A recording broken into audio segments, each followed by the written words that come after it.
The lawsuit claims those tests were not properly administered and says Ferreras fabricated smelling alcohol. The pen light he was using flashed on and off intermittently, and I raised that to his attention 3 times. Lights off again. Lights off again. And he did not respond at all about that. And yet the test is follow the pen light. So we've all been seeing all of these false DUI arrests all over the country, but primarily in the state of Tennessee.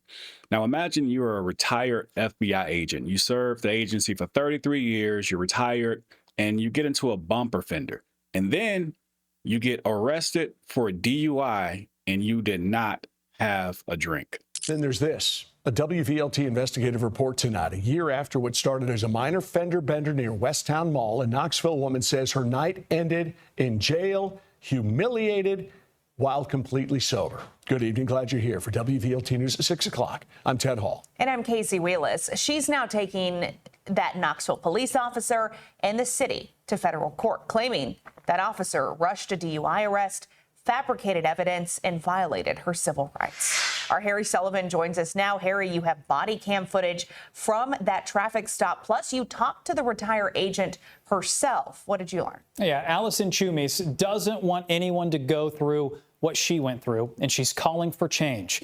Well, what's so significant about this is we've been calling for change for God knows how many years. Will change come now that a retired FBI agent of 33 years was arrested and the case and the information was fabricated? Will change now come? Maybe for her, but for the rest of the citizens, that's yet to be seen. I sat down with a Lenore City resident who says her civil rights were violated. A fender bender on Father's Day weekend last year turned into a DUI arrest. You have the right to remain silent. It's now at the center of a federal civil rights lawsuit. The almost immediate suggestion that I had been drinking was very surprising, shocking, and I denied it to him. And yet he continued to press on that. Allison Chumis says Knoxville police officer Christian Ferreras took over the call, spent about a minute talking to drivers, and then moved quickly into field sobriety tests. I smell a thing of alcoholic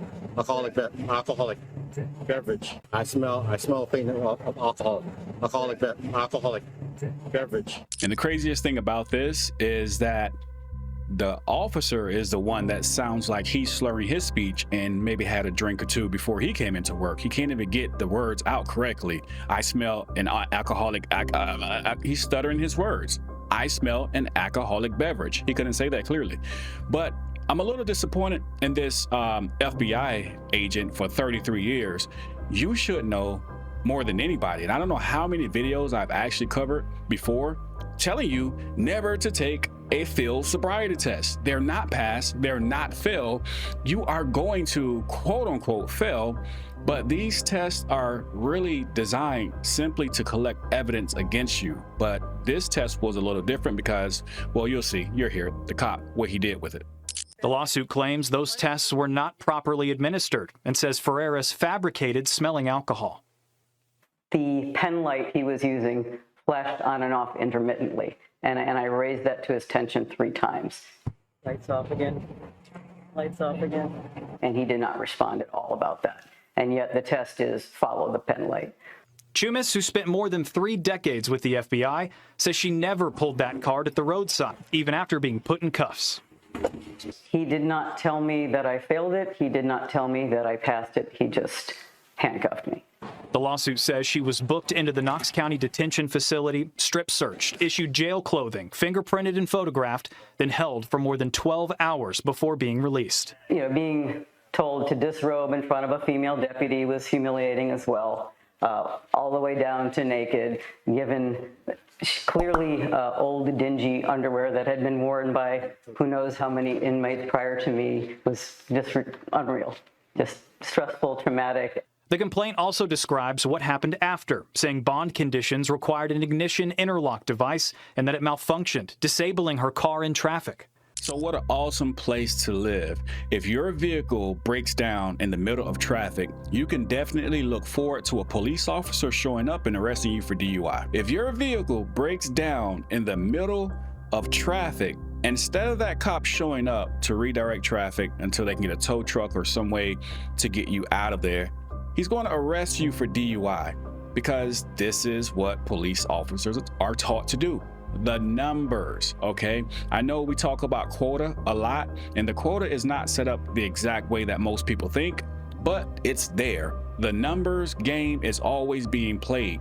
And for some reason, Tennessee is like really bad with these arrests. There's been tons and tons of arrests over the last several months of people being arrested for DUI, and they never had a drink, they never had any drugs in their systems, and all these cases have been thrown out, much like this one.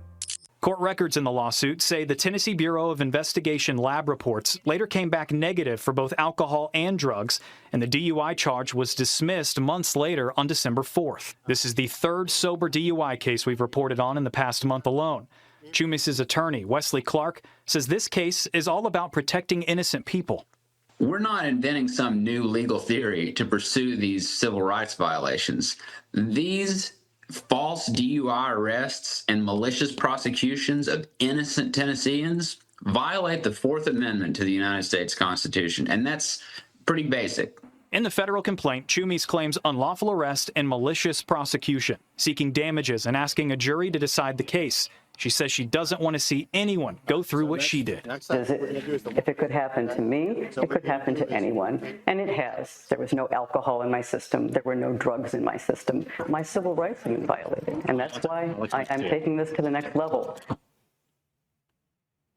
Way to reach out to KPD to get their response. In a statement, spokesperson Scott Erlin says, quote, "We take allegations of this nature extremely seriously."